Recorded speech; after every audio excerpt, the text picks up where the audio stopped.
Welcome to the Containment Vault.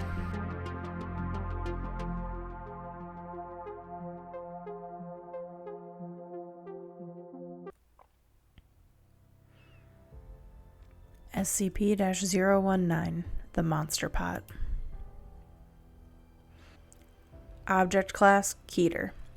Special Containment Procedures.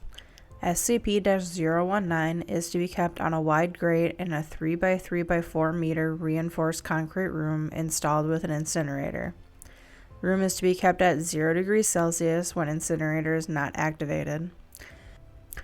An observation chamber separated by a plate glass window is to be used for constant observation of SCP-019, and if or when specimens of SCP-019-2 are observed, the incinerator is to be activated. In the event of an outbreak of SCP-019-2, ordinary firearms are successful in terminating individual specimens, although in the case of a swarm-level outbreak, flamethrowers may be more effective. SCP-019 should be kept in a vertical position at all times.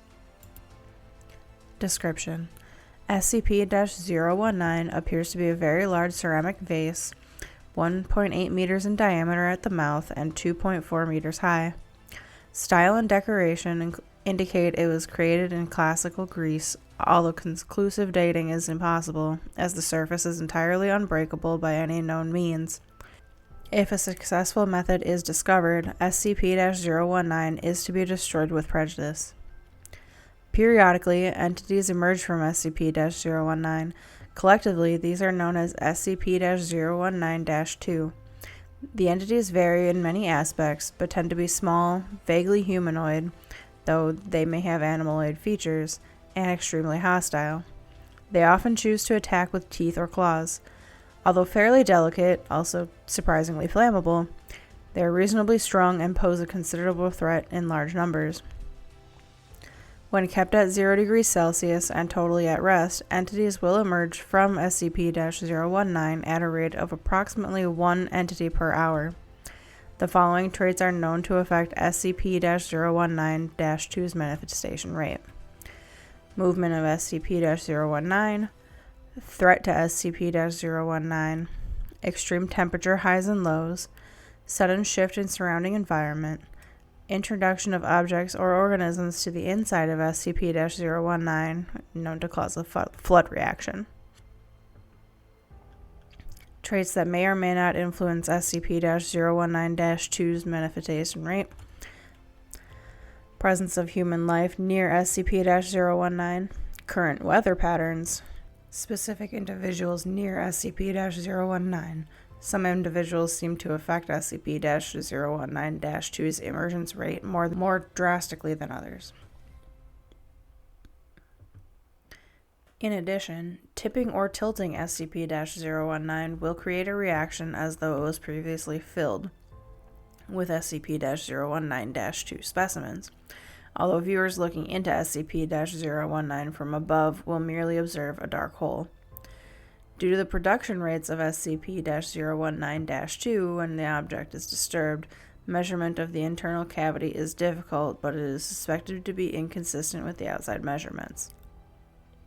Addendum: Document SCP-019-2-A. SCP-019-2 notes as maintained by Dr. Light and Dr. Vo. Date redacted. SCP-019-2 specimen was removed from the containment chamber and kept in reinforced pen, provided with water and live chickens as food. Specimen made quiet, continuous, garbled vocalizations, determined to be phonetically similar to ancient Hellenic languages. Although the reason for this is unknown, specimens are still thought to be no more intelligent than animals. The specimen lived for less than 48 hours, and a dissection revealed anatomy consistent on a cellular level with normal biology, but with an extremely unstable musculoskeletal structure. Other notable anomalies included an unstable respiratory system, nearly non-existent digestive tract, and virtually no other internal organs. All other captured specimens have followed similar patterns of behavior and demise. Note: It appeared that SCP-019-2 specimens were not intended to live for meaningful amounts of time outside of SCP-019. Dr. Bell. Date redacted. Containment unit was slightly damaged following prolonged exposure to SCP-019-2 specimen, missed by the monitoring team because of partial transparency. This has not been noted in SCP-019-2 before. Monitoring teams will continue to report further anomalies. Date redacted. Monitoring teams' reports and specimens of SCP-019-2 now appear to be significantly more resistant to incineration than others. It is hypothesized that this is a defense mechanism on the part of SCP-019. Date redacted. Most specimens of SCP-019-2 are now all but entirely resistant to the effects of the incinerator. Replacement of incinerator with an acid bath is being considered. Evolution of SCP-019-2 is being studied and may be evidence of sentience in SCP-019.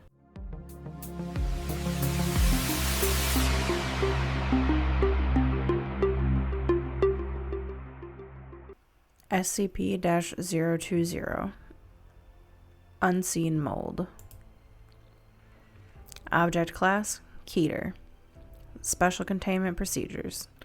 Samples of SCP-020 are stored in a series of sealed cultivation chambers inside a sealed containment room at Biological Research Area 12, which is accessible only via airlock. Nutrients are administered via automated robotic systems, as the cultivation chamber must remain sealed at all times. Hermetically sealed video surveillance cameras are installed within the containment room and must be checked daily for integrity. Any personnel entering the containment room must wear biosafety level 5 equipment, including rebreathers, and undergo full antifungal disinfection upon exiting. Description: SCP-020 is a fast-spreading fungal organism that is capable of affecting the senses and behavior of living creatures, including humans. Samples of SCP-020 exhibit an unknown effect that renders them effectively invisible to direct observation, even when under a microscope. SCP-020 is only visible to humans when viewed through photographic or video surveillance. Once SCP-020 forms a colony, usually within human residents, it will produce spores that affect the behavior of humans around it.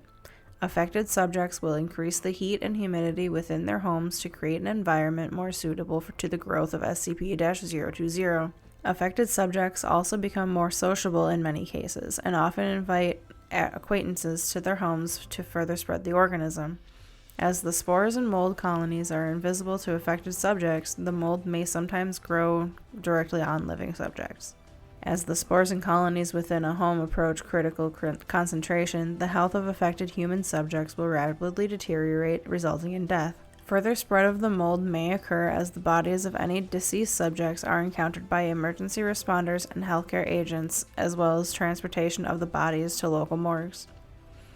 SCP-020 was first encountered in Redacted, where an undercover SCP agent noted dramatic personality changes in personnel working at the local hospital.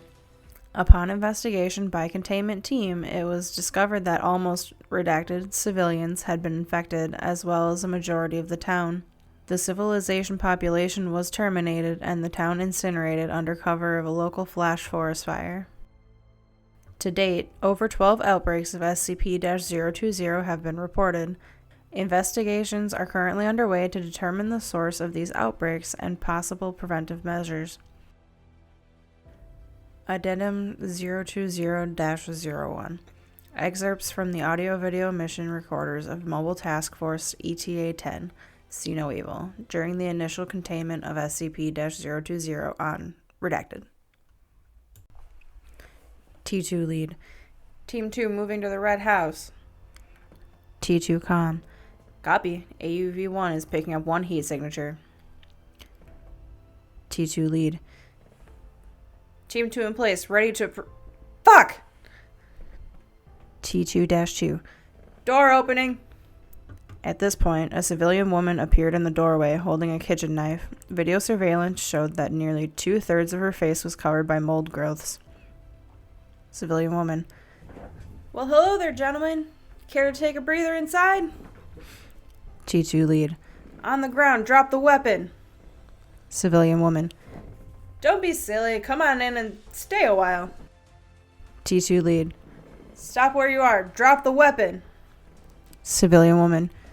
We just want to have some guests. Please, come in. T2-2. Drop the fucking weapon. It is assumed that at this point the infected civilian noticed T2-4 carrying a primed incendiary weapon and lunged forward at the team members with the knife. Civilian woman. Data expunged. T2 lead. Open fire! Open fire! Gunfire and screaming.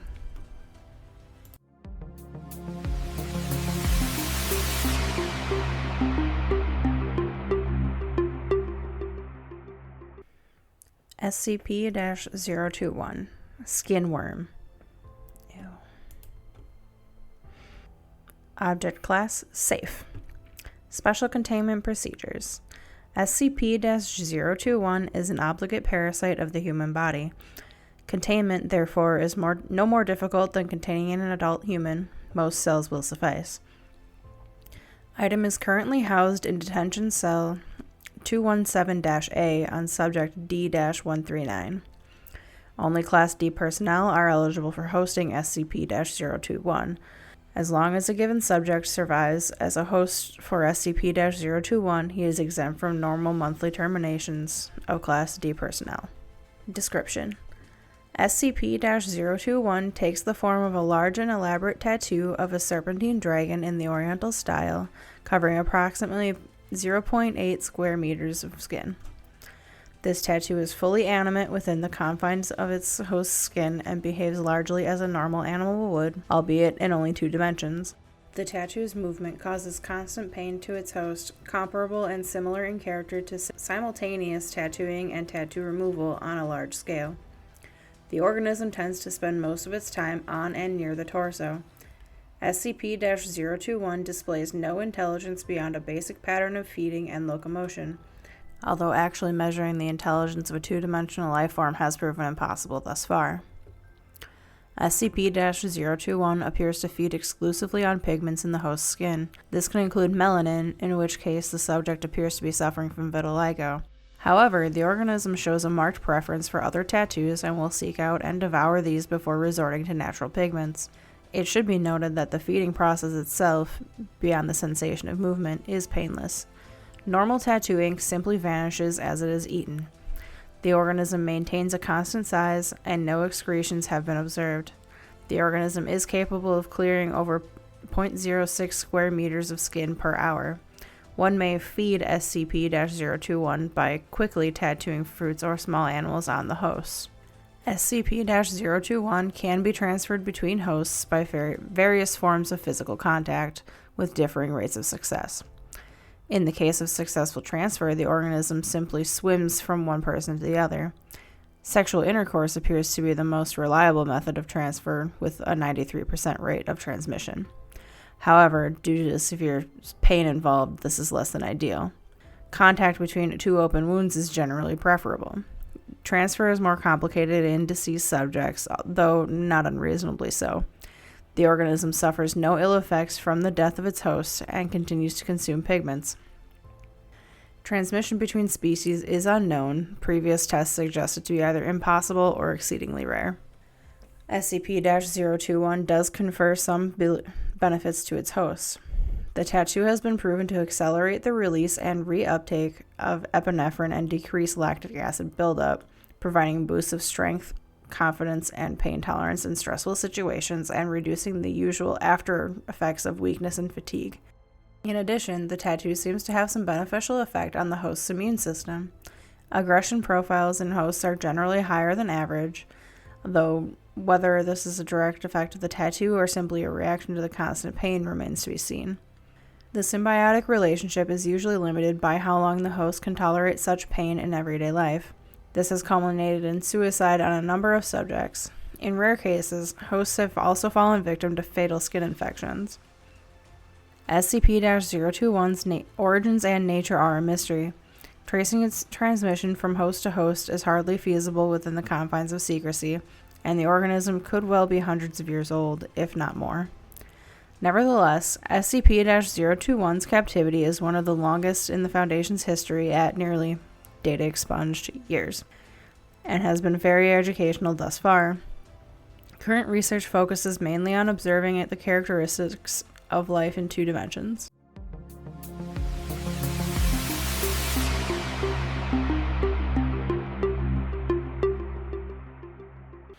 Alright, let's do one more. SCP-022, the Morgue. Interesting. Object Class Euclid. Special Containment Procedures. A vault door has been installed in following Incident 022-827 to seal SCP-022. It is to remain locked at all times, with the sole exception being the appearance of an instance of SCP-022-1. The original door to SCP-022 was destroyed during Incident 022-827, with attempts at replacement being met with failure. Security cameras have been installed to monitor for instances of SCP-022-1. In the event that an instance of SCP-022-1 appears, automated systems should incinerate it the moment it leaves SCP-022. At this point, the vault door may be unlocked to admit cleanup crews. Should the automated systems fail to destroy the instance of SCP-022-1, response teams are cleared to enter and neutralize it. Under no circumstances may any living human enter SCP-022 except at the order of Class 4 personnel for testing purposes. Class 4 personnel may also order instances of SCP-022-1 to be captured and held, however, they may not be removed from SCP-022 containment facilities. Description: SCP-022 is a morgue in the basement of redacted hospital in Great Britain. Until 1980 redacted, there were no reported anomalous occurrences within the morgue. Reports of strange activity were first received in November of 1980 redacted. The area was soon quarantined by the Foundation, with an official story being released that the entire building had been condemned. The reason for the sudden manifestation of its strange properties remains under investigation. Periodically, a random drawer within the morgue will open to reveal a cadaver under a covered sheet. After approximately 6 minutes open, the cadaver will animate in an attempt to leave the morgue. At this point, the cadaver is given the designation of SCP-022-1. In some cases, the cadaver will be too damaged or decomposed to successfully exit SCP-022 or even rise from the table it lies on. In this case, SCP-022-1 will typically struggle and twitch on the table until expiration occurs. Should an instance of SCP-022-1 expire while remaining on the table slides back into the drawer, which then shuts. Reports indicate that the scent of burnt tissue is evident immediately following each such an event. The energy source that sustains instances of SCP-022-1 is currently unknown. Instances do not breathe, eat, or sleep, and their bodies produce no heat. Analysis of SCP-022-1 following expiration has discovered no abnormal organs or chemicals present. They appear to be fully human cadavers. Instances also possess physical strength that exceeds that of normal humans. Though direct testing has proven problematic, researchers estimate the strength increase to be approximately 112 pounds of lifting force, greater than what one would expect of a human body sharing a similar condition. Analysis is underway to determine if this effect is connected to the unknown power source or if it is an entirely separate phenomenon. When body parts are severed from SCP-022-1, the portion with the greatest mass retains its effects. All other pieces become inert. Destruction of the head or brain does not neutralize SCP-022-1. Instead, the lower torso and limbs remain animate. Complete tissue destruction appears to be the only method of successfully terminating instances of SCP-022-1. Left alone, instances of SCP-022-1 will simply expire. All motion ceases and they appear to become normal cadavers again. The amount of time this takes depends on how damaged the body is and the rate of decomposition, and can take anywhere between 2 days and 3 weeks. Investigation has revealed that the bodies acting as SCP-022-1 match the description of cadavers reported to have been stolen from morgues across the country. The mechanism for this transfer is currently being researched. Adding any new matter to SCP-022 has thus far proved impossible. Any object that enters SCP-022 disappears shortly after passing through the door, leaving no trace. This includes inanimate objects and biological specimens. See Addendum 022-001 and 022-002. So long as an instance of SCP-022-1 possesses a functioning mouth, tongue, and trachea, it is able to communicate fully with researchers. See Interview Log 022-751 for details. Addendum 022-001. A request has been submitted to create a new entrance to SCP-022 by removing a portion of the south wall. Request pending approval. Addendum 022-002. A pile of matter was discovered on the floor of the room directly above SCP-022. It appeared to contain all matter that had been sent into SCP-022, with the exception of humans. All materials appeared broken and worn down. Metallic components were covered in large amounts of rust, with all biological parts being in various stages of decomposition. Testing revealed that the time between inserting an object into SCP-022 and it reappearing above to be precisely 183 seconds. Humans who enter, however, do not appear in said pile. Instead, humans appear to become integrated into the morgue and may later animate as instances of SCP-022-1. Interview Log 002-751. Each of the following interviews begin in much the same way. The instance of SCP-022-1 will typically be hysterical until Foundation personnel are able to calm or restrain them. These portions have been omitted. Date, March, redacted, 1980, redacted. Interviewee, SCP-022-1-2. Interviewer, Dr. redacted. Notes: SCP-022-1-2 was the second instance of SCP-022-1 that the Foundation discovered, the first having been destroyed on-site by Foundation agents. SCP-022-1-2 had the body of an Asian male, approximately 54 years old. Its chest had been stitched up, evidence of an autopsy. Please identify yourself. My name is John. What the hell is going on? That's what we're trying to figure out, John. How did you get into this state? I don't know. I was driving my car, coming home from... Never mind. I was driving and I crashed. Then what happened? Nothing. I woke up here. Please, this has to be.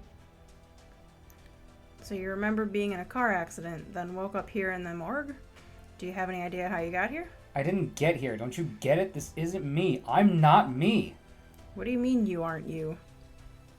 At this point, SCP-022-1-2 became severely agitated and had to be physically restrained. This required 6 agents due to the strength increase associated with instances of SCP-022-1. Eventually, SCP-022-1-2 was calmed and the interview proceeded. Now, would you please explain what you meant? This is not me. I saw my reflection in the steel. I'm not an old Asian fuck. This isn't me. Following the last statement, SCP-022-1-2 began to smash its head against the wall.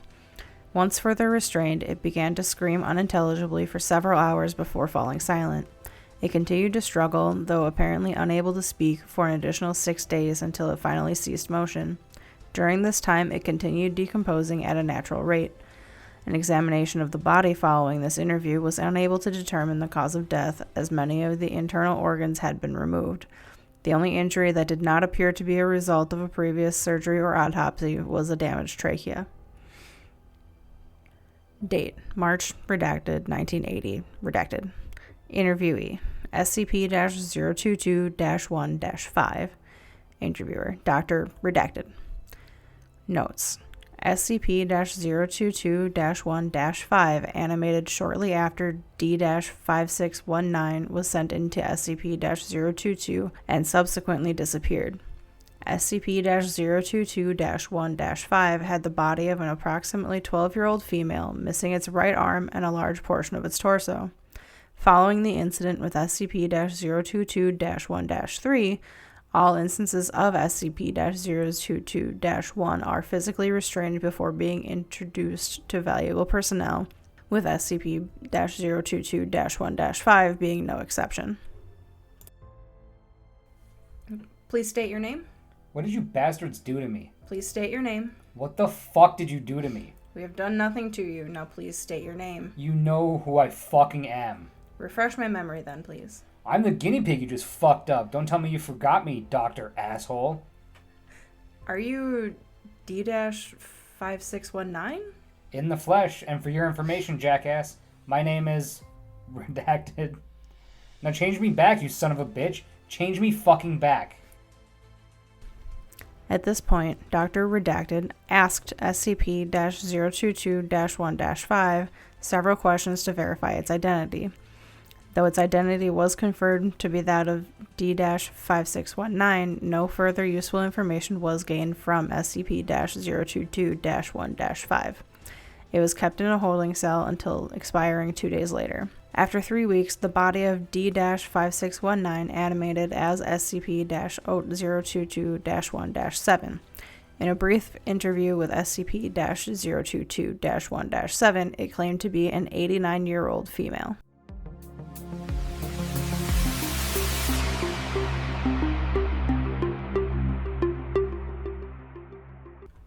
And that concludes today's files. I'm your host, AJ, and as always, secure, contain, protect.